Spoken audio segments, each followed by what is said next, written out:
就話咧呢個嘅新規定咧，會令到佢哋咧今年首季咧嗰個營收咧係會少咗55億美金，咁所以嗰個影響咧亦都係相當大啦。咁嗱，正當喺呢個時候，咁黃仁勳就去咗北京見京官，咁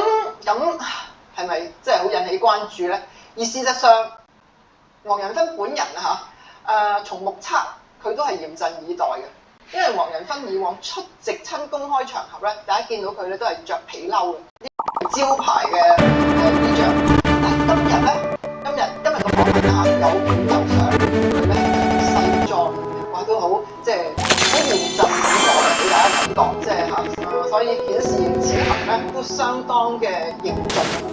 咁呢個消息咧，即係黃仁勳訪問北京嘅消息咧。央視嘅微博嘅，央視嘅談天微博咧就發文就話4月13日因為特仁勳應中國人民會邀請北京，咁我哋對上一次咧就3個月前都去過北京嘅，咁當時咧就喺北京嘅時候咧都表態就話要入中國大陸啦咁3個月之前去過，而家就去啦。咁消息最初嚟自央視嘅博文，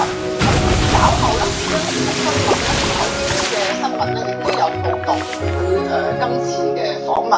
咁央視財經報導咧就話，黃仁勳今日喺北京咧同中國貿促會會長任洪斌會談，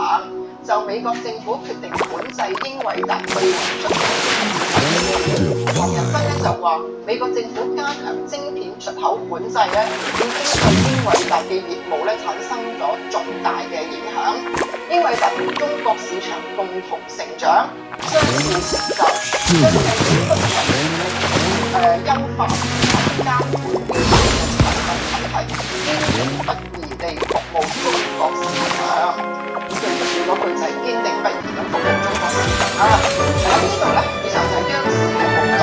不過咧，外媒咧對於佢見咗乜嘢人咧，就有更多嘅補充。